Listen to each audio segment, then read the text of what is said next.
जब भगवान कृष्ण आए, राम आए, तो आराधना की कि नहीं? शिव जी किसका ध्यान लगाते हैं? कैलाश पे बैठे किसका ध्यान लगाते हैं?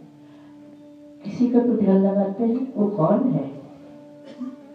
इसका शिव जी ध्यान लगा रहे। समाधि किसकी उसमें है? समाधि साधने के लिए किसका ध्यान कर रहे हैं? राम का। वही सदगुरु तत्व है, वो तत्व है। जब किसी घट में व्यक्त होता है तो व्यक्त हुआ, अन्यथा तत्व है। ठीक है, तो वो सदगुरु सत्ता जो है, सत्तात्मक रूप से वही एक तत्व है। अखिल ब्रह्मांड में, अखिल ब्रह्मांड को वो करने वाली ये एक ही सत्ता है, उसका नाम है सदगुरु तत्व। जब वो जिसमें व्यक्त होता है वो गुरु पद से वाच्य होता है। वाच्य माने कहा जाता है, से गुरु कहा जाता है। व्यक्ति के अंदर वो तत्व प्रकाशित हुआ। जैसे इस बल्ब की कब उपयोग प्रकाश कब किया? जब इसके अंदर करंट आया, जब ये प्रकाशित हुआ। किससे प्रकाशित हुआ? करंट से। अन्यथा ये पूरा था लेकिन इसका कोई उपयोग नहीं था। ऐसी जब जीव के अंदर वो परमात्मा प्रकाशित हो, सदगुरु तत्व आता है। गुरु सर्वेषां देहिनां ज्ञान संभवा उदयासो प्रकाशित गुरु शब्दे कथ्यते।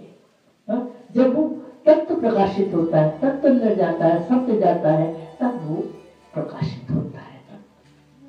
ठीक है, तब उसे इनलाइटमेंट कहते हैं। ये कहते हैं ज्ञान हो गया उसे, उसको ईश्वर की प्राप्ति हो गई। जो भी शब्द देते हैं हम उसको।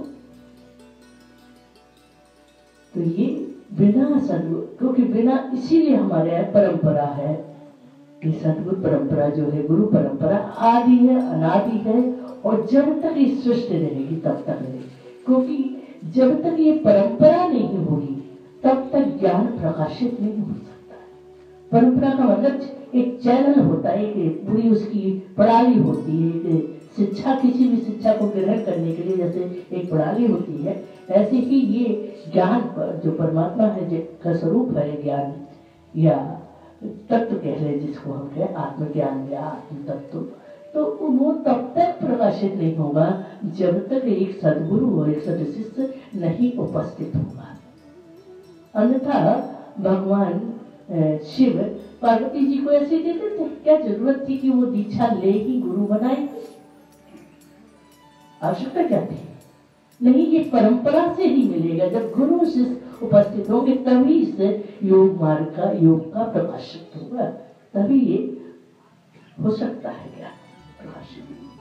तो वही अर्जुन जब शिष्य हम साधि मां ताम प्रपन्नम कार्पण्य दोषो परस्व, जो विश्वास से भर के कहता है कि कार्पण्य दोषो परस्वावा प्रच्छामि ताम धर्म सम्मूर्जिता यस्या साथ निश्चितम भूतन्वी शिष्यस्य ते अहम माम साथ माम कि मैं आपका शिष्य हूँ। मुझे इस समय किम कर्तव्य मूल हूँ, मुझे कुछ नहीं समझ में आ रहा, आप मेरा मार्गदर्शन करिए, मैं आपका शिष्य हूँ। तब भगवान कृष्ण उस सद्गुरु तत्व से में स्थित होकर के ये गीता का उद्घोष किया है। ये शाश्वत वचन है गीता, ये किसी के द्वारा ऐसे ही नहीं। फिर अर्जुन ने, जब बाद में अर्जुन भूल गया, राजभोग से महाभारत का युद्ध हो गया और वो राजपाट मिल गया, सब कुछ मिल गया, तो फिर एक दिन कहता है कि हे केशव, हे भगवान, आप एक बार पुनः सुना दीजिए, मैं भूल गया। तो अर्जुन से बोले भगवान कृष्ण की, नहीं अर्जुन, आप वो संभव नहीं है, क्योंकि मैं उस समय उसमें स्थित था, उस तत्व में स्थित था। किस तत्व में?